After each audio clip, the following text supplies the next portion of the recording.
I live in Utah and spend nearly every weekend I can out exploring the state's West Desert for the last decade or so. It's mostly an absolutely empty no man's land, full of abandoned mines, grazing sheep, and military test ranges. One area in particular is a small mountain range that I travel near often. I'm obsessed with it, and probably know this range possibly better than any other person alive. I've hiked every prominent peak, driven every side canyon, hiked every major abandoned mine. This just sets the stage for how familiar and experienced I am with the area. The range sits next to the famous Bonneville Salt Flats. If you're not familiar with it, this is a dry alkaline lake bed covering nearly 50 square miles. It's one of a few wide-open spots on Earth long enough to hold annual races where the world's land speed records have been set at nearly 800 miles per hour. When they're not holding this annual race week, you're free to drive out onto the flats wherever you want. It's a surreal experience to camp out there, so I do it frequently, almost always alone. There's a particular spot on the flats I like to go out to camp. It's flat and as remote gets, literally 10 miles from the nearest road, hill, bush, or even rock. You have to imagine intuitively that if you see anyone else out there at all, you tend to stay away. You have no idea what motivations other people have for being out there. They could be transporting drugs, hiding a body, or whatever. When camping out in an area that's remote, it's best to remain cautious. That being said, I've never been bothered in the decade of doing this, never heard bad news stories, and no one else has ever come within miles of me. On the most silent days, you can hear a passenger car approaching from several miles away. About 5 years ago now, I went out to the same familiar spot to camp. It was exactly 104 degrees Fahrenheit that day, so I had a large, orange sun shelter stocked up next to my trunk. It was pin-drop silent all day, to the point where your ears sort of rung a bit. The heat baked the salty surface so much that it was all curled up everywhere, forming these crunchy rolls of texture. They were unavoidable walking around, and made a loud, satisfying crunch sound. I didn't see a single other car on the horizon in any direction all day. All I heard was the rumble of a train nearly 10 miles away. Around 7 p.m., I fell asleep for a nap under my sun shelter. I woke up naturally about an hour later. I stood up to stretch and spun slowly around, fully surveying my 360-degree view, seeing nothing for miles and no signs of life. It was about 45 minutes until the sun set behind the mountains, but plenty of light to see clearly, still about 100 degrees and dead silent. Whenever I'm out there in that wilderness, I always carry a pistol with me strapped onto my backpack. I want it to be accessible with my backpack on and also visible if I ever come across creeps on my hike. I started to chop wood I'd brought for a campsite for maybe 2 or 3 minutes, about 30 feet away from my truck and sun shelter. Suddenly, between chops, I heard something behind me that sounded like the fabric of my shelter rustling. It took my brain an odd half-second to process it, because I hadn't really heard anything besides myself all day and the air was dead silent. I quickly spun around and there was a girl there. I absolutely froze and my blood drained into my feet. She was only maybe 50 yards away, walking sort of towards my camp, but slightly diagonally across the front of my truck. She was headed in the direction of further wilderness. What I'd heard was actually her footsteps loudly crunching the salty texture on the ground I mentioned earlier. She wasn't looking directly at me, and she was just walking at a normal pace. She appeared to be roughly 18 years old, wearing a homemade tie-dyed t-shirt and jean shorts. She was wearing Converse sneakers, not running or hiking shoes. She had no water or backpack, not even a hat or even sunglasses, and she was walking directly towards the setting sun in 100-degree heat. She didn't look disheveled in any way, or not even remotely tired, so I had a rough time processing what was happening for the first several seconds. I quickly scanned the horizon behind her for another person or car or anything, but there was nothing there, just her. I stood up, put the axe down, and blurted out something dumb like, "Hot day for a walk, isn't it? Is everything all right?" I was shaking, absolutely flabbergasted at what she was doing, and how and why had she made it practically next to me without me hearing or seeing her approach? Without even really turning her head to look at me, and while still walking now almost next to my truck, she replied, "My friends are right there." She motioned behind her back with her thumb.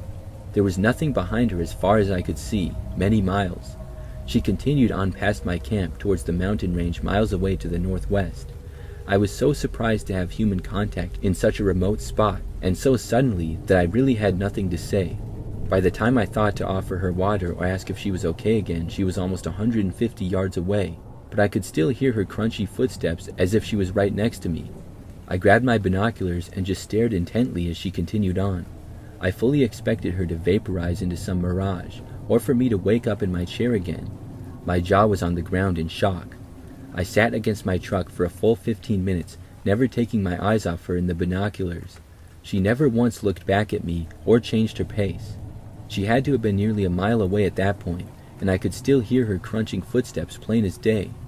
As the sun was setting now, she started to slightly blend into the darker mountain range on the horizon. Then I heard her phone ring. The sound carries very well in the flat, empty wasteland. I did not have cell service myself, but through the binoculars I saw her reach into her pocket, and even heard the faint murmur of her talking. She was on the phone for maybe a minute and just kept walking. About a minute after that, I suddenly began to hear a car behind me. I spun back around, and there were headlights on the opposite horizon, maybe 3 miles away, coming towards me. The engine noise was loud, and I could tell they were traveling fast. I was starting to get super paranoid, like this was some sort of a setup or a recon at my camp, and a wide variety of other slightly irrational things. I didn't know if I was being robbed or messed with in some other way, so I took cover behind my truck and waited. It looked like they were driving right at me, very fast. Not a minute later, and the car went sailing past my camp, rudely kicking up a huge dust cloud headed in the vague direction of the girl. It was a late 90s Range Rover. Despite all their windows being open and them being only 50 yards away, they were doing at least 50 miles per hour, and it was getting dark, so I couldn't identify any passengers. I could no longer see the girl. A short while later, I saw their taillights approach roughly where I lost track of the girl, and then I saw brake lights, then headlights, then brake lights, and repeat like they were spinning donuts on the salt. Then I saw headlights again, and I heard the engine rev back up loudly. They were racing back towards me now. Again, I took cover behind my truck, and at this point chambered a round into my gun, because I was convinced that this was somehow going to end badly for me. A minute later, the same thing happened. They went flying past my camp in the direction they had come from, fortunately without stopping, but even faster and closer than the first pass. It was certainly some type of a signal message to me. I could have had a kid or a dog running around or something. It was very dangerous. After another couple minutes, their taillights disappeared over the horizon in the direction of the nearest town. I didn't know what to do or think. Nothing I'd witnessed was technically illegal, and it made no sense at all. I had so many unanswered questions in my mind. What was the girl doing out there 10 miles on foot from anything? My immediate thought was that she was some kind of an endurance athlete training for an Ironman race or something, but she was too young and wasn't dressed right and had no supplies. Maybe she had gotten into a fight with her parents or friends while driving around the flats and had stomped away from them for a couple hours. Why did she approach my camp alone, with me, another stranger, obviously swinging an axe and wearing a gun? How did I not hear her approach? Was she being trafficked or something worse? Why wouldn't she have asked me for help or showed some concern on her face? Since I had no cell service, I couldn't report it. Even so, the likelihood that I would be able to point out their location or anything useful to 1 or 2 sheriffs that patrol the area was very low. I immediately decided to move my camp though. I thought maybe they would come back, or maybe they marked my location as they drove past. I set up my camp again about 10 miles away, higher in the foothills of the mountains. I was hoping for a cell signal up there, but had nothing. I went to bed and called the sheriff the next morning as I got back into town. I gave them the story and the description of the girl. They didn't sound concerned, and I have never heard anything since. The creepiest part to me is how I didn't hear her until she was within 50 yards, even though I could hear her walking nearly a mile away later. Maybe this was all just a very elaborate hallucination that happened to me, but it all looked and sounded very real. I guess I'll never know what strange thing was going on that night.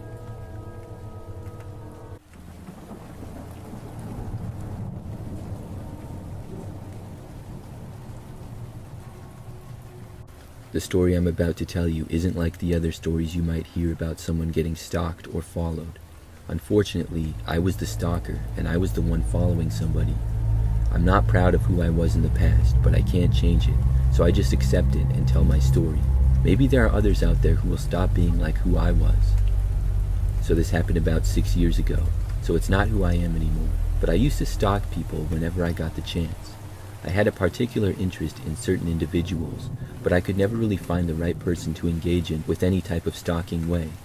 That was until one day I decided to download Snapchat. I heard it was a good way to make friends, so I added all the close people I knew. They never knew what I was up to when I was home alone. Nobody did, and that's what I liked. I like to stalk people. There's a mentality that goes into being someone who likes to stalk people. As I said, I downloaded Snapchat and started adding my friends. One of them was named Emily. I had no interest in Emily, and I was fine with that. I really liked our friendship. But I think that I typed a few numbers wrong and I ended up adding a random Emily instead. I didn't notice until that night when I got a snap from her, and it looked nothing like Emily's house or anything familiar. I thought about deleting her, but after a few conversations, she sent a snap of her face, and it was perfect. Her hair, the way she looked, everything I ever fantasized about. This was at the peak of my stalking phase. I immediately started asking her questions like I was genuinely interested in being her friend. But honestly, I just wanted information so I could scour the internet. She told me her last name and the city she lived in, and that was all I needed to find everything. Her parents, the inside of her house through Zillow. I also knew her dog, her schedule, everything about her. I probably knew more about her than her parents did. At this point, I knew what college she went to, and most importantly, where she lived. That fueled me as the stalker I was. I played it cool. She had no idea I was so obsessed with her. We talked, and to my surprise, she only lived about 30 minutes away. What are the odds, I thought. But honestly, in my mindset back then, I felt like it was meant to be. We kept talking, and I asked to meet up with her for some snacks. Something harmless so she wouldn't figure out my true intentions. She agreed. When the day came, I got all dressed up in my nicest clothes and looked as handsome as I could. We went out for ice cream. It was casual, but I didn't want to let the chance of something deeper slip away, so I pursued her with interest. She seemed to really like me. Honestly, after the first time we went out, we texted each other all night, literally until 2 a.m. It was that cheesy love type stuff. Things were going so well that the lines started to blur between my obsession and actual love. But I had just met her, so I knew something wasn't right. From her perspective, I was just a really nice guy interested in her. But from mine, I had a different agenda. Even when I told myself I didn't, I'd get in my car, drive 30 minutes out, stop at a gas station to get snacks, and park down her road. I parked where I could barely see her house, but just enough to see her room, which was on the back side of her house. I never got caught. I saw her talking to her friends and hanging out with them. I never saw anything inappropriate like her getting dressed. I thought that was too far, and I respected that boundary. But my obsession grew stronger and stronger. Stalking turned into an unbearable urge to act. I started going insane. I checked her social media constantly, analyzed her posts, and tried to decipher her tweets. That's when jealousy hit me, hard. One night, she tweeted a cryptic message about somebody making her feel a certain way. I knew it wasn't me because we had only met once. The anger consumed me. I did what no normal person would do. I figured out a way to get her passwords. I asked her a ton of questions, and I slipped in a password-related question as a joke. Eventually, I got her password. I made sure to only sign in when I was near her house, so it wouldn't seem suspicious. You'd be surprised how easy it is to get someone's Wi-Fi password. Once I was in, I read through all her DMs and messages, just to make sure there wasn't anyone else. And boy, was I wrong. There was this guy named Brad, and he was everything I wasn't. I couldn't let that happen. I hopped on her messages and threatened him, pretending to be her. I said things like, "If you ever talk to me again, I'll call the police. Don't ever speak to me again. I hate you." I deleted the messages and blocked him. Honestly, I don't think she ever noticed, because she ended up messaging one of her best friends saying, "I think Brad blocked me." I was in the clear. At this point, I felt like I should have backed away from stalking. It was no longer harmless or fun. It was dangerous, for me and for her. But I didn't stop. We hung out again, staying up super late and getting breakfast together. Everything seemed fine. She smiled at me, and I knew I was in too deep. We went home and texted again, this time calling until 3 a.m. and falling asleep on FaceTime. It felt amazing, innocent even, but I couldn't let innocence be a part of me because I wasn't innocent. One night, I reached my breaking point. I wanted to break into her house just to see her. I couldn't stay away another second. I knew everything, when her parents weren't home, when they worked, and their schedules. At 4 a.m. on Tuesday, I made my move. I got in my car, drove to her house, put on a ski mask, and approached her home. I don't know what it was, guilt, a second thought, or a small part of me that still had decency, but I couldn't do it. I touched the window, found it open, and could have slid right in. But instead, I closed it, made it look like it was never open, and then went back to my car. I took off my mask and gloves, blocked her number, and drove home. I couldn't sleep that night. I just stared at the ceiling. Maybe it's because I had lost myself. Maybe it's because I became the monster I swore I'd never be. To this day, she has no idea how close I was, and I'm happy she doesn't. I hope she's living a happy life with people who truly love her. As for me, I've changed, and I don't do anything like that anymore. I'm not proud of who I was, but it's part of my past.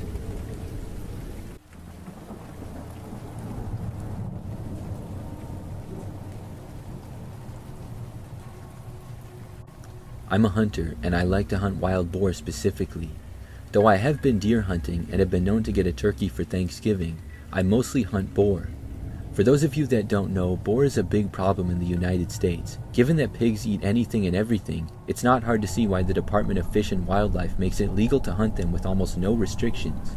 In my state, it's illegal to hunt most large mammals with night or thermal vision scopes, with the exception of boar and coyote. It's hard to explain to your wife that a thermoscope that cost literally twice as much as the rifle I was mounting on it was worth it.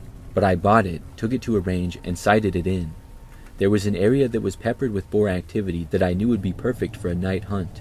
It was easily accessible with my truck, with easy-to-find spots that I could set up in that overlooked a large, easy-to-navigate clearing. The night started uneventful, mostly me tinkering with my new toy, cycling through the settings. I was a little impatient. I'd spotted multiple deer, but they were out of season, and like I mentioned earlier, my current setup was not legal for deer. I moved to another spot I'd seen days earlier that probably wasn't much better than my first, but it gave me something to do and a new angle to look around with my new scope. After an hour or so of looking around that area, it dawned on me. This spot didn't have much animal activity at all. No rabbit or owls. The deer that I'd seen were hundreds of yards away from where I was. Why was this pocket of land so dead at night but lively during the day? I'd set up around 10 p.m., and it was about 2 a.m. when I started to think about packing up. Maybe setting up a target before I left and take some practice shots. I heard a crunch come from the direction that I came from before. I panned my scope over and saw the silhouette of a small bear pushing through the bushes. It's important to note that my scope isn't exactly night vision. It's a thermoscope, kind of like a black and white version showing heat signatures. I adjusted my range and zoomed in a little. I remember jolting a little when I saw that it wasn't really a bear. It was a man. Because he was so low and hunched over, I thought I was looking at a young bear. I thought to myself, was that the game warden? It couldn't be though. I would have seen the headlights coming up the road from where I was perched. And where could he have walked from? I was 30 miles away from anything and on public lands. I was about to call out when I adjusted my sights and noticed he was naked. No shoes, pants, or anything. I remember being disturbed by his movements like he was a squirrel or something, twitchy and grabbing at the foliage, sniffing around and palming around a tree. I wondered if that was my tree from the previous spot that I'd been leaning on earlier. It was the same general direction. The thought terrified me, like he could smell my scent on the tree.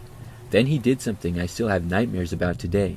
He squatted and placed his hands in the dirt between his feet and stared straight up like a dog mid-howl. I heard a voice coming from that direction, a very compelling female voice. The voice called out, "Help! I'm lost!" There was a long pause, but neither of us moved a muscle. The center of my sights were trained at the dirt in front of his feet. I couldn't bring myself to aim directly at another person. It went against everything I'd been taught about firearms. I had so many questions racing through my mind. Were they lost? Was this some guy that had gone crazy out here in the woods? Why was his voice so feminine? The female voice called out again and said, "Help, please, I can't walk." That's when I knew for sure this was totally fake. Not only could he walk, but when I first saw him, he was traversing land with ease for a naked person. So good, in fact, that I mistook him for a bear. It was clearly a trap, and this guy was trying to lure me to him with a damsel in distress routine. Luckily, the lack of activity before had caused me to pack up most of my gear already. I think I may have left behind a hat and a sitting pad, but I didn't care in that moment. I took my eyes off him for a moment to get my pack on. I buckled my chest strap and scrambled for my rifle once again. To my horror, he was in the same position, but his face was staring in my direction now, as the thermal scope had an effect that makes animals' eyes appear white. How in the world had he heard me get up and put my gear on? He must have easily been 150 yards away. I screamed in his direction to stay away and leave me alone, since he now knew the direction I was in. He stood upright, and it hit me how tall and skinny he was, easily 6 feet and very lean. He took a couple of long strides in my direction, and I instinctively sent a round sailing above his head into the tree line. He was very freaky, but he hadn't really threatened me. What would I tell the cops if I had to shoot him? I was unwilling and unready to shoot someone. He stopped dead in his tracks and hunched down on all fours. I ended up shouting that I could see him, and I wasn't afraid to shoot him if I had to. He stayed on all fours, and this time I had my sights trained on the center of him. His eyes were just above the grass like a large cat or something. I was trying to stop trembling, and I knew that my voice had cracked a little on the last warning. The standoff probably only lasted a minute or two, maybe less, but it felt like forever. In an instant, he bolted off towards the tree line opposite the road. So much for not being able to walk. I could barely keep him in my scope, he was moving so fast. He disappeared to the brush, and I sent another bullet sailing high in his direction. I racked up another round and tried to pocket the mag and swap for a fresh one, but I dropped it and didn't bother looking for it. I wasn't far from my truck, and I wanted to get out of there.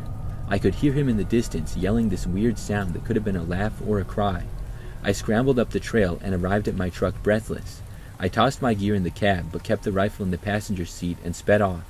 For the longest time, I've told people about this story from the perspective of having spotted some deranged crackhead living off the land like some kind of caveman. I reported it to Fish and Game, but all they did was scold me for hunting at night alone, and I never received an update. It wasn't until I told this story at a camping trip that my nephew told me about wendigos, rakes, and skinwalkers. My experience scared him badly because the spot we were camping on was technically the same forest that this happened in, just 50 miles east of it. I'm not saying what I saw was definitely some strange creature, because I don't really know anything about them. If such things exist though, I may have dodged quite a bullet that night. Or maybe it was just a tweaker high off their mind running around in the woods in the middle of the night. Either way, I'm glad I ended up buying that thermal vision scope, since if it hadn't been with me that night, it could have been a different situation.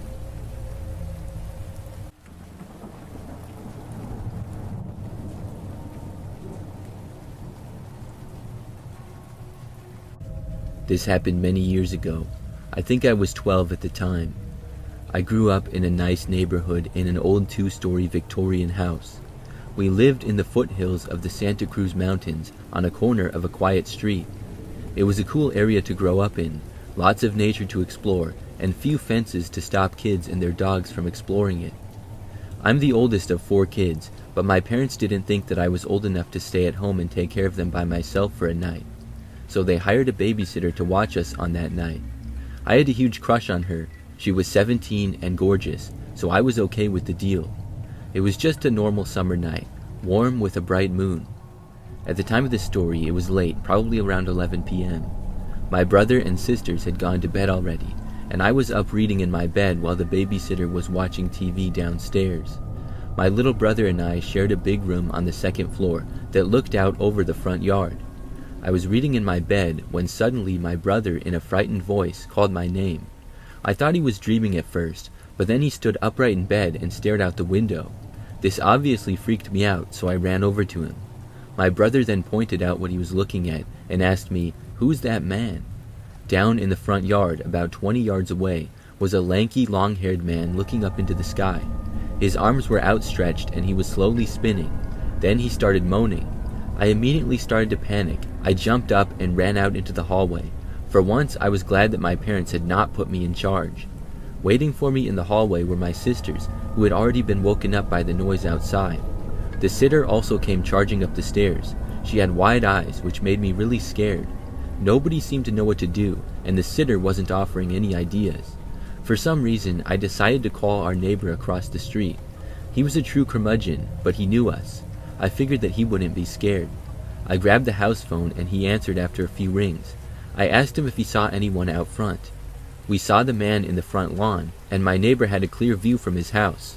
The neighbor was obviously annoyed, but he did go look. A couple of minutes later, he returned to the phone and he told me that there was nothing there and I needed to go back to bed. Then he hung up. We were in no state to go to bed now, though. I quickly returned to my brother's window and looked again. The big moon lit up the yard pretty good, but I didn't see the man, and I couldn't hear the noises that he had been making anymore either. The sitter was not going back downstairs alone, and nobody else was going to sleep anytime soon. We all agreed that we should go downstairs together then and make sure that all the doors and windows were locked. We crept downstairs and quickly broke into 2 groups to check all the doors. I was with the sitter to check the front, while my siblings took the back of the house. All went well, locks were secured, and no weirdos were barging into the house. But the sitter wanted me to look outside just one more time. I was still scared. I was thinking of way too many scary movies that I had seen with my friends. But I didn't want to show that I was scared in front of the sitter, who at the time was the woman of my dreams. I figured if I went outside, I'd be the hero and she'd love me. At least that's how my teenage brain worked. So I quietly moved to the front window which faced the front steps of our door. I craned my neck to look out towards the driveway and back towards the lawn where we had seen him before, but I saw nothing. Then, suddenly, he was there, running at full speed towards the window. Half his face was gone. a mess of blood and torn flesh. He had blood all down his shirt and on his shorts. The sitter screamed, and I dropped to the floor in the most unmanly way possible. My siblings were crying in the hallway. The man started pounding on the front door and yelling incoherently. I remember him saying at some point, "Let me in, please." Even that seemed extremely polite for a mass murderer or whatever this guy seemed to be. But there was no way I was going to follow up on that request. Besides, I was frozen in fear on the floor. The most I could muster in a squeaky little boy voice was, "Sir, we can't help you. Please go away." At least I did something though. Our protector, the sitter, was long gone. She was somewhere else, and the man pounded on the door some more, gave a disappointed and helpless final yelp, and then staggered off into the night. I just laid there for a little while, and after that my siblings and I ran upstairs and huddled together. Soon after, 20 minutes or so, we saw lights and sirens. The sitter had done the reasonable thing when she walked away from us, and she had called 911. They found the bloody man wandering down the street, and our nightmare was over. It turned out that he was a cyclist that went out for a full moon ride on a beautiful summer night, but he didn't see the storm ditch on our corner when he took a tight turn at a high speed, and he slid on his face for at least 20 feet. He eventually came to, but he was so delirious from his injuries and the shock that he was off his rocker. He had been wandering around for a while before any of us knew that he was there. We knew this because we found blood trails crisscrossing the front of the property the next morning. I still feel bad that I didn't help him, but I was just a scared kid. My parents didn't go out without us for a while after that incident. For years I was traumatized coming home at night, and nothing ever came of my infatuation with the babysitter. I don't think I ever saw her again after that. But my brother still loves to mimic what I said that night at the front window when I was lying on the ground so scared and tried to respond to the cyclist outside of our door.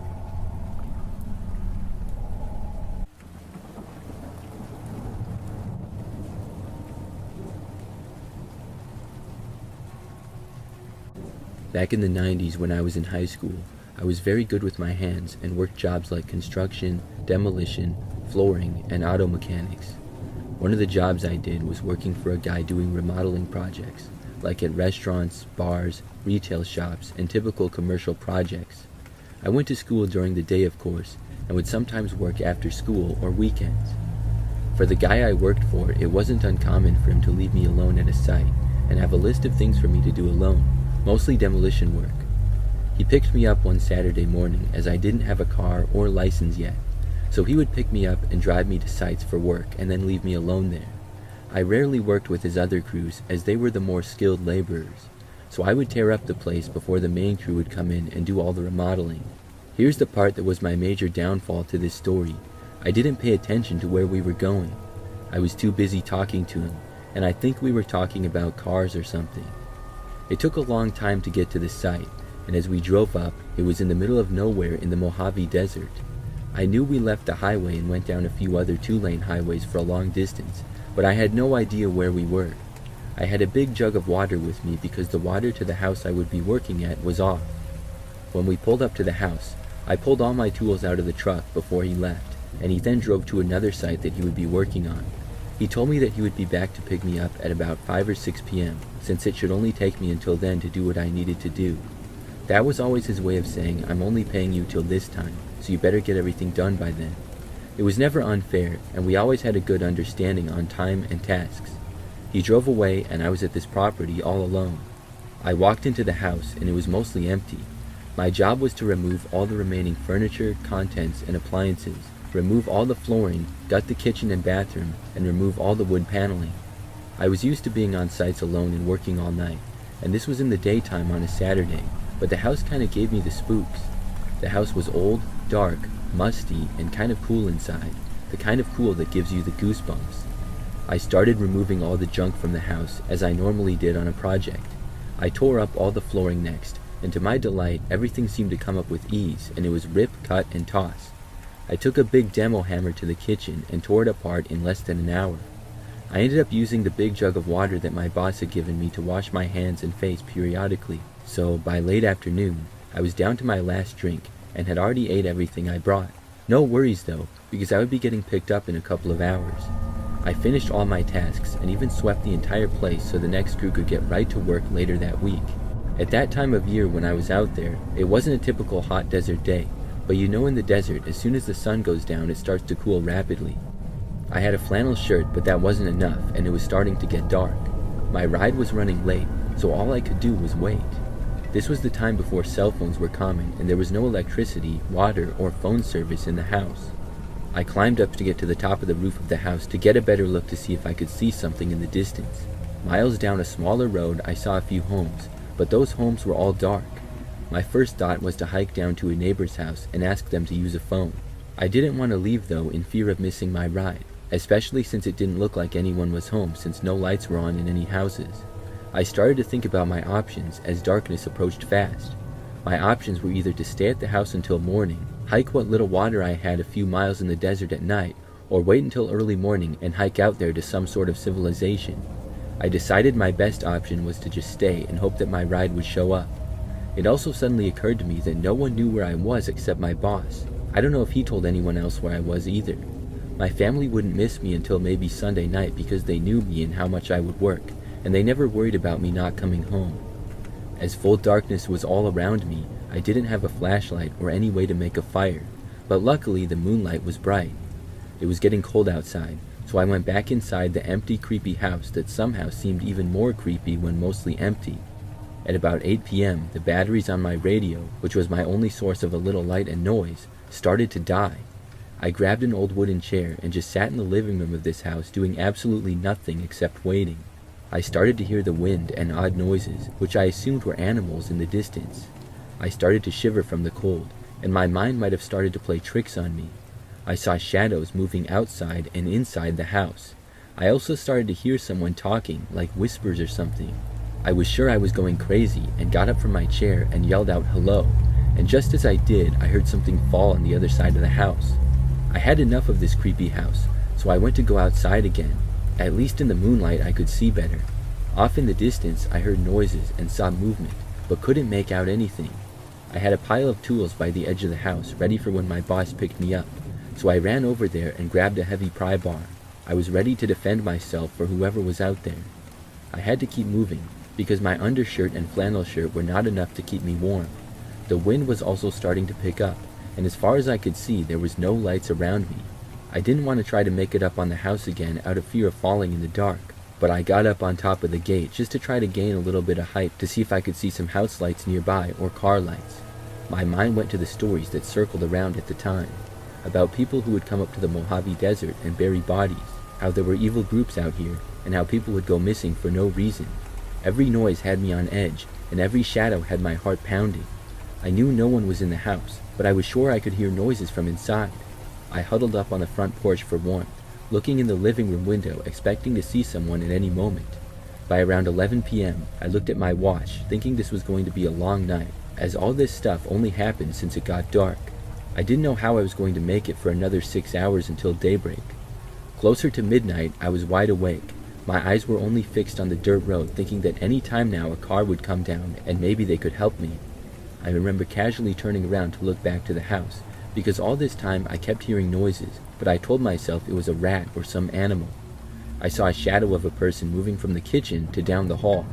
I jumped up from sitting and started backing my way out of the porch away from the house. As I was backing up, I tripped over the debris pile and fell down on the ground. I tried to get up, but fell again.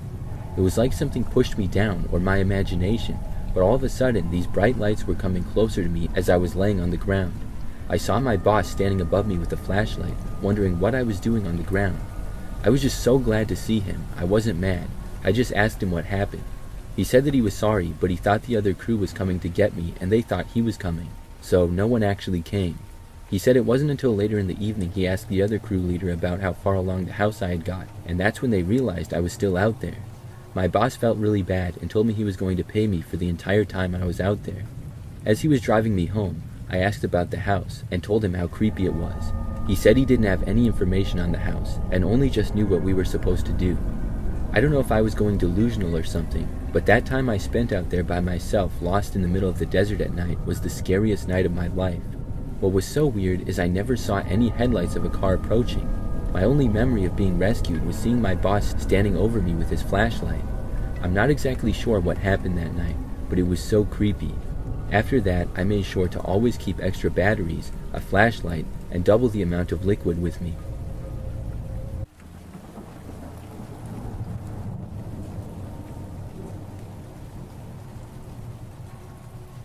A few years ago in the wintertime, I was at home. It was nighttime and I had gotten home from work a few hours prior. It was extremely cold, well below freezing.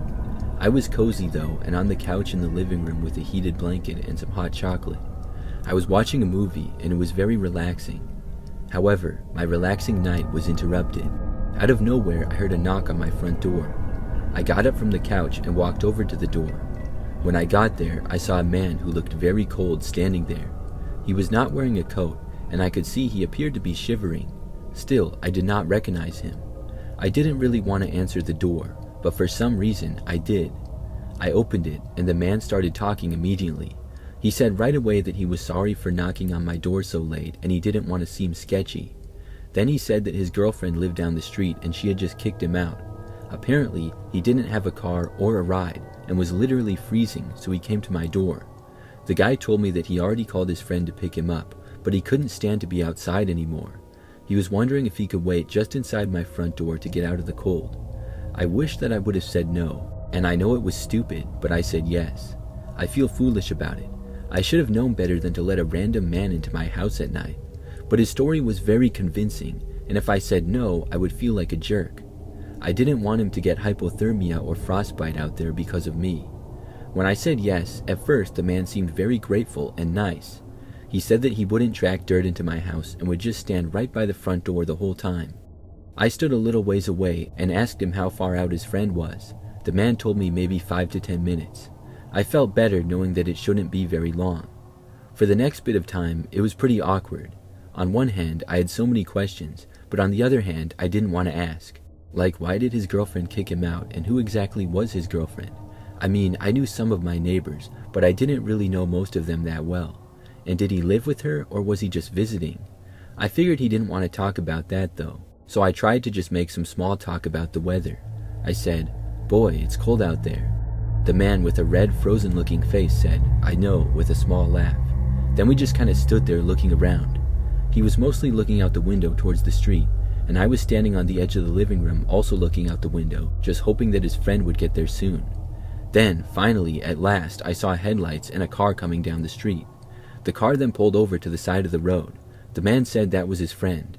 I felt a wave of relief come over me, and I expected the man to leave my house finally and go back outside.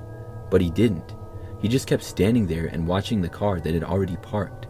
I wanted to say, "So, you can leave my house now," but I didn't. A short time later, and I heard someone approaching the door. It must have been his friend, but I didn't know why on earth his friend would come to my door. And that's when everything changed.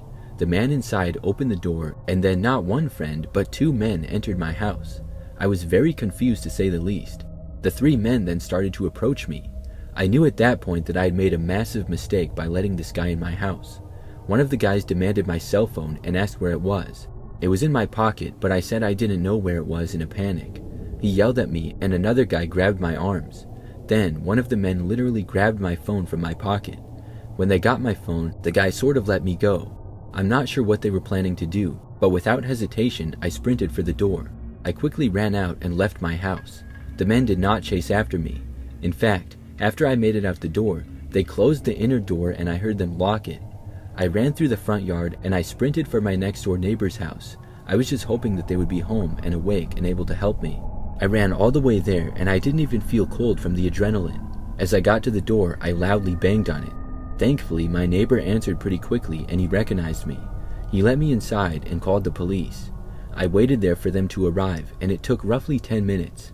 When the cops got there though, the men were gone. Their car was gone as well. In my house, several valuable items were stolen, but overall it wasn't too messed up. I was mostly just glad that I got out of there. I gave my best description of the men and their car. I'm not sure if they were ever found though.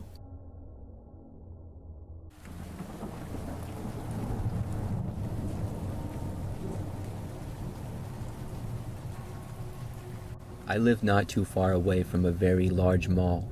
It's nice because I can do almost all my shopping there. Really anything aside from basic stuff and groceries I will get at the mall. I remember that one time last year I went there sometime in the late afternoon. I went around and did a good amount of shopping. The mall was pretty busy, but it usually is. There's always tons of other people there doing stuff. so it was probably sometime at night when I left, and it was dark out. The mall was much quieter now than it had been several hours earlier when I had arrived. There was a large parking garage connected to the mall, and there's other parking outside of that as well. I had parked in the parking ramp at I believe the 3rd level that day. So I walked out, and when I was approaching my car, I remember seeing a young woman in crutches heading in my direction. She called out to me saying hi, and I turned around and I said hi back to her. I did not recognize her and didn't know why she was greeting me. The woman slowly made her way closer to me in crutches. As I was about to get into my car, she asked me if I wouldn't mind driving her to her car. She said that she had parked on another level but mistakenly thought she parked on that floor. It was difficult for her to move around with the crutches and just wanted me to help her find her car. She didn't seem sketchy and I felt compelled to help her. If I said no, I would have felt like a big jerk. So I told the woman to hop in. She put her crutches in the back seat of my car as I put my bags in. Then I got into the driver's seat and the woman got into the front passenger seat. I asked her if she remembered the level that her car was on, and she said no, but she thought that it was lower. She said that she had never been to the mall before and was from a small town or something, so she wasn't used to large parking lots. At first, she was pretty nice and friendly. I continued to drive around slowly and then went down a level. We drove all around the 2nd level to the parking structure, and the woman didn't really say anything. After I went up and down every single aisle, I asked the woman if it looked familiar, and she said no. So then I went down to the ground level. After driving around there for at least 5 minutes, she still couldn't find her car. I was surprised because to me it seemed impossible to lose a car that bad. You would think that she would know at least the general area that it was in, and there were not that many other cars around with it being late, so it was easier to see all the ones that were there. Eventually, the woman told me that she thought she actually parked outside of the parking garage and just nearby it. That's when I thought it seemed really weird. How could she think that she was in the parking garage when she actually wasn't? I didn't say anything though and just kept driving. So we left the parking structure and then she seemed to magically remember. She told me to drive around the corner and to the right. There was a smaller, sort of secluded parking lot there. It was between some trees and the parking structure. Mostly, it was used as overflow parking if the mall was super busy. I drove over there and it was not very well lit. There, sitting alone, was a black 4-door sedan that looked to be about 20 years old. It was parked in the far corner next to a tree and was the only car in this particular parking lot. The woman said that that was her car and that I could just drive up and park right next to it. She said thanks for driving her around. I was relieved that she found it, but I was also very confused. I was thinking, how could she forget that she parked out here? But I was just glad to finally be on my way after I would drop her off. I parked next to her car, and the woman opened up the door and then got out. She went to the back door and opened it up to get her crutches out of my back seat. Just as she was grabbing them though, I suddenly heard footsteps from behind the car sort of. I saw movement in my mirror, but it was really dark and it happened fast, so I didn't know what was going on. The next thing I knew, someone was opening the back door to my driver's side of the car as well. I knew this was a problem, and my reaction was to hit the gas pedal. I was parked up against a curb with some grass and trees out front and not much space. I turned the wheel and accelerated. My car shot up the curb and briefly into the grass. I immediately went to the left and away from the guy who tried to open the door, and the woman as well. I barely saw that a guy was hanging onto my door, sort of trying to stop me or else get into the car. He ran with me for a while, and after I made it off the curb from turning, I was back into the parking lot and I was able to go much faster. The guy had to let go and I was able to drive away from him. I went pretty fast until I was a good distance away. The parking lot did not have an exit on the way that I had driven to though, so I had to go back. I turned my car around and saw the man running towards me. I also saw the woman jogging behind him and she was not using crutches at all. Her injury had been fake. She set me up. I hit the gas again and quickly drove for the exit and was able to make it out before they reached me. I heard them yelling and cursing as I drove away. Right after I made it out of there, I called the cops and told them about what happened.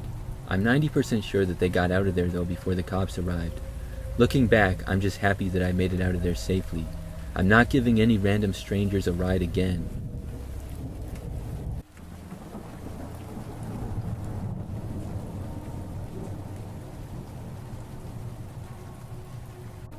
This happened just a couple of years ago. It's one of the craziest things that's ever happened to me for sure. One day, I went to McDonald's to do some work. It can be a really good place to get work done from time to time. It's similar to a coffee shop because in many McDonald's locations, it's very quiet in the dining room most of the time. Plus, they have free Wi-Fi, outlets, and cheap food. So I went to the McDonald's location that was closest to my apartment. It was roughly a 5-minute drive, and after I got there, I think maybe one other person was sitting down. It was sometime in the morning, and I set up my computer at a spot in the middle of the restaurant with sort of high chairs. There was an outlet right there, and I plugged my computer into it. So, over the next chunk of time, I was just sitting there and working mostly. At one point, I got up and got some coffee and then came back to my seat. Some people came and went, but I didn't really notice them much. Then, after I'd been there for probably 3 hours at least, I was going to get another coffee. However, when I got up, I then realized that I didn't have my wallet. It had been in my jacket pocket on the left side, and I had taken my jacket off and it was hanging on the seat that I was sitting on. At first, I thought that I must have dropped it or it had fallen out of the pocket. I looked around the floor though and couldn't see it anywhere. Then I looked through all my stuff and checked all my pockets. I was very confused for a few moments because I couldn't find it. Leading up to that, I'd been very focused on my computer and sort of zoned out from the rest of the McDonald's. So I didn't know exactly when or how I could have lost my wallet. I just knew that I obviously had it about 2 hours prior when I got coffee. Then I looked on my phone and I noticed something that I hadn't realized before. There was a notification on my phone from about 10 minutes prior. It was from my bank and it said that my credit card purchase from McDonald's for like $1 had been approved. I hadn't used my credit card when I got the coffee, I had used my debit card, so now I was very confused. But then I had the thought that somehow somebody had stolen my wallet in this very same McDonald's and used it. To me, that made sense, but it seemed really crazy. I looked around, not thinking anyone would be dumb enough to stay around the scene of the crime. But there was this one man, sitting alone by himself at a booth sort of far away from me. I saw that he too was on his laptop, and he had one large drink at the table with him, no other food.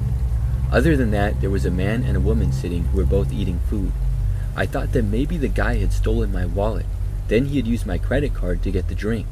And you do not need a PIN to use the credit card, just the debit card. Obviously though, I didn't want to just go up and confront him. I had absolutely no proof of anything, it was just a coincidence at this point. I stayed there on my computer looking at the screen, really just thinking about what I should do.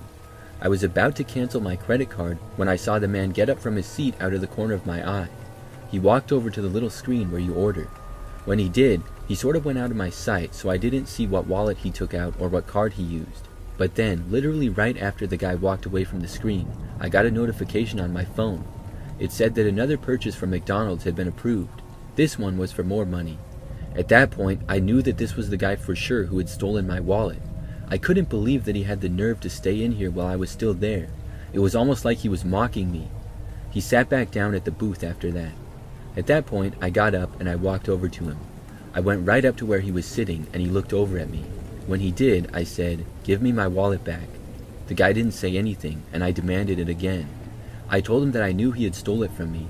Then the man started completely denying it. He claimed that I was crazy.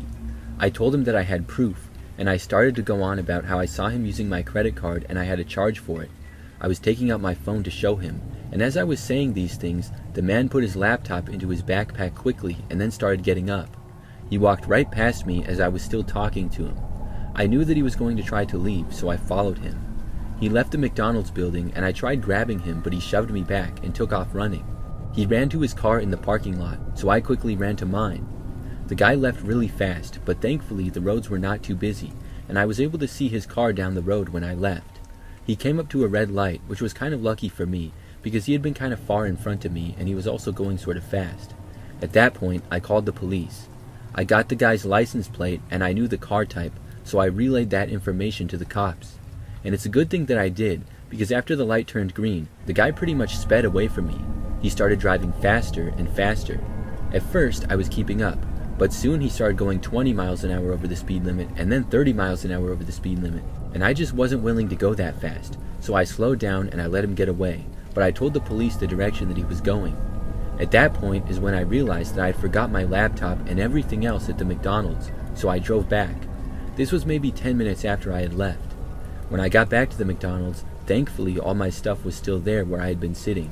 And also, the food that the guy had ordered with my credit card was ready and at the counter, so I went over and I picked it up and ate it. It was pretty good. A while later, the police contacted me saying that they had my wallet. Apparently, the guy had been speeding still and actually led the cops on a brief chase. He ended up giving it up though, and they recovered my wallet. Looking back, that was one of the craziest events that I've ever been a part of. I probably should not have followed the guy in my car. Other than that, I'm just really grateful to have my wallet back.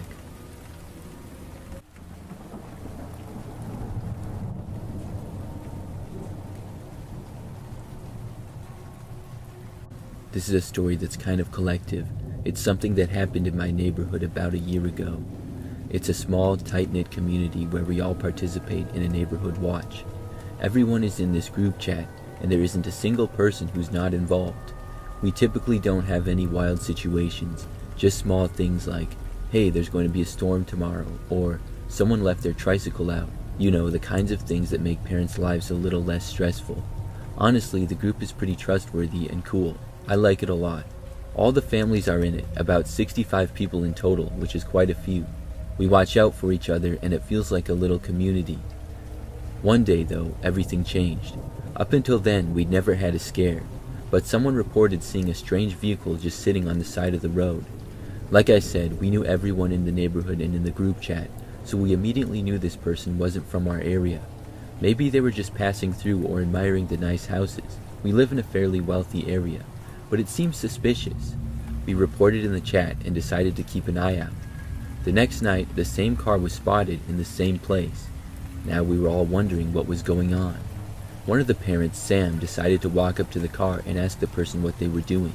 But as he approached, the car drove off. Very suspicious if you ask me. At this point, we were on high alert. Everyone was worried, especially about the kids. We didn't know if this person was a kidnapper or a stalker. Nobody had any idea. The following night, the car was spotted again, but this time in a different part of the neighborhood. Someone typed in the group chat, "The car is back. Has anyone else seen it?" Sam, the same person who had approached the car before, confirmed he'd seen it too. He told everyone, "Don't let them leave. Don't approach. I'm on my way." Sam was determined to get justice and figure out what this person was doing. Sam went over to the car, and the group chat blew up. Everyone was watching the situation unfold. It was honestly a bit dramatic, but also kind of entertaining in a weird way. Someone even started live streaming it for evidence, just in case anything happened. Sam approached the car. It was dark, and there weren't many streetlights, so we couldn't see much on the live stream. But then, out of nowhere, we saw Sam get punched in the face. He went down hard and got the living crap beaten out of him. Honestly, I didn't like Sam, so I thought it was kind of funny.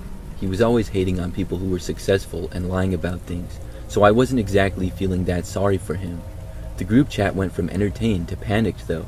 People tried calling the cops, but the live stream ended abruptly when the person's phone died. Can you believe that? No evidence, no video, nothing. I probably should have recorded it myself, but I was too caught up in watching. Sam, meanwhile, got absolutely destroyed. It was brutal. Now we have a real problem on our hands. There was a violent person lurking in the neighborhood, and no one knew who they were. The cops didn't have enough to go on because we couldn't provide any solid evidence, and nobody ever got a good look at the license plate of the car. The quality of the video was not good enough, and nobody remembered, so it became up to the neighborhood watch to figure it out. We split into 3 groups across the 65 people and came up with a plan. If the car showed up again, we'd approach it with 2 people at a time or call the cops immediately. But we also wanted to handle it ourselves because honestly the local cops didn't seem to care about it as much as us. We waited and waited for weeks. Then one night around 6 p.m. it happened. Someone spotted the car and sent a photo in the group chat. Everyone sprang into action, ready to execute the plan. But before anyone could approach, another message came in. A second car had been spotted in a different location. Then 2 more cars appeared. Now there were 4 cars spread across the neighborhood. At this point, our whole plan was useless. We had no idea what was going on. Were they planning a raid? Did they have weapons? We didn't know, but we knew they were violent. Against everyone's better judgment, Sam decided to approach one of the cars again, and this time he got shot in the leg. Everyone in the group chat was freaking out, locking their doors and calling the police. It's a gated community, so we couldn't figure out how these cars even got in. But then some of the kids in the group started noticing something weird. One of the group chat members, Lucas, hadn't spoken in weeks. The kids were convinced Lucas had something to do with it, even though the adults didn't believe them. Lucas was well liked, but the kids knew better. Eventually, the cops shut the gate down and came to investigate. Sure enough, Lucas was caught in one of the cars. It turned out he'd been orchestrating a massive robbery. He and his accomplices planned to hit every house in the neighborhood, stealing jewelry and valuables. Because Lucas was in the group chat, he knew exactly who had money and where people hid their valuables.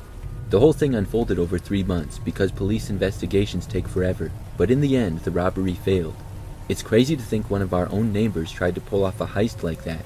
Anyway, I'm just glad it's over, and honestly, I'm still laughing about Sam getting shot in the leg and left outside on someone's lawn, and he has made a full recovery.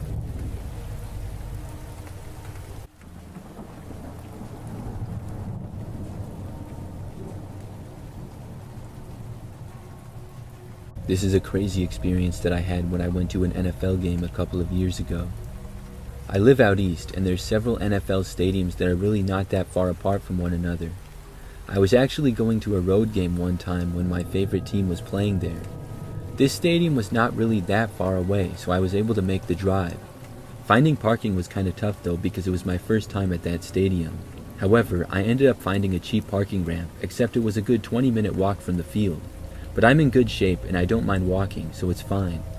It was my first time there, and being a fan of the road team, I expected to get some booze. This was a night game, so it was a little different than the typical Sunday game at 1 o'clock. It seemed like the crowd was a little crazier, even though they can always get crazy. Or maybe that's just how things are at this particular stadium. So anyways, the game was a fun time. A few fans gave me a hard time, but nothing that I couldn't handle. There was also a decent amount of fans for my team, and they were cool. Unfortunately, my team lost, but I was still glad to have seen the game in person. When an NFL game ends, the walkways in the stadium become extremely crowded, so it's nearly impossible to make it out in a decent time. So I remember that as I was walking up the stairs of the aisle to get to the concourse, there was a line there. I was slowly making my way up, and other fans were leaving the seating area to the stairs. This big guy who was a fan of the other team just ran into me. He was coming from the seats, and I was walking up the stairs. He literally just barged his way onto the stairs instead of waiting and nearly knocked me over. I kinda shoved him back and said, "Watch it, pal." He then cursed at me and then rubbed it in how my team had lost and I suck and all that. But it wasn't in a joking way, this guy just seemed rude. I tried to squeeze my way ahead of him out of anger, and also because I was now squished between like 5 people. The man literally grabbed me and pushed me back. We then got into it a little bit verbally. We were basically cursing each other out and going back and forth. Within maybe 20 seconds, another fan kinda stepped between us and told us to forget it. I did want to forget it. I used this opportunity to turn and walk in front of him and squeeze past a few other people. The guy tried going after me, but he was a lot bigger and wouldn't be able to get through the people like I could. I made it into the concourse, which was now loaded with people. I did my best to make my way to the exits. Everyone is really packed in like sardines though, so you can only really take very small steps. I hoped that I would not see the angry fan again since I had gotten into it with him. I figured that with me getting in front of him, he was angry, but I also figured that he was probably drunk and I would never see him again, especially with all these people. So I kept walking, and it probably took 10 minutes to make it out of the stadium. Once I was out though, things cleared up a bit, but it was still very crowded. People were dispersing into all different directions, and traffic cops were blocking all the roads in the immediate area. In the sea of people though, I looked back to the stadium and I saw the same angry fan. I couldn't believe it. We made eye contact for like a second, and then I saw him walking towards me. I literally turned and ran the other way. I then walked quickly, weaving in and out of people and trying to blend in with the crowd. When I made it a good ways away, I saw where I had to cross, and I did. I crossed the street, and then there was a large crowd of people that I was walking with. I also figured that I had lost the man by then. I just had to walk on the sidewalk straight for like 15 minutes to my parking ramp now. And the farther I walked, the crowd that I was with got smaller and smaller. It went from tons of people on the sidewalk to many, to a decent amount, to just a few. When I had made it to within maybe 2 or 3 minutes of my parking ramp, it was literally just me on the sidewalk. It felt nice to be out of the crowd, until I heard something behind me. "Hey buddy, F you!" I turned behind me and saw the same guy. How on earth had he kept up with me? I turned around and faced him. He was walking extremely fast towards me. I said, "What's your problem, pal?" Then I heard a woman's voice from even farther back. A lady was walking behind the guy trying to catch up with him. She said, "Tony, what are you doing? Get back here." It was his wife. Tony, who sounded obviously drunk, said that I had been talking smack. His wife caught up with him and said that it was time to go. She apologized to me and said that Tony had a little too much to drink. Tony then walked closer to me. I thought that he was going to punch me in the face for a second, but then he said, "I was really mad at you, but I forgot why." Then he held out his hand for a handshake. I shook his hand, and he pulled me in and gave me a big hug. Tony's wife said that she called an Uber, and it was going to be coming like 5 blocks the other direction. I told Tony congrats on the win, and everything was good between us. He then said that he loved me, and also that my team sucks. Then we went our separate ways. It was a surprisingly good ending to what I thought was going to be a real horror story. In the end, Tony just had a little too much to drink. He probably doesn't remember what happened, but if he does, I hope I run into him at the next game as well.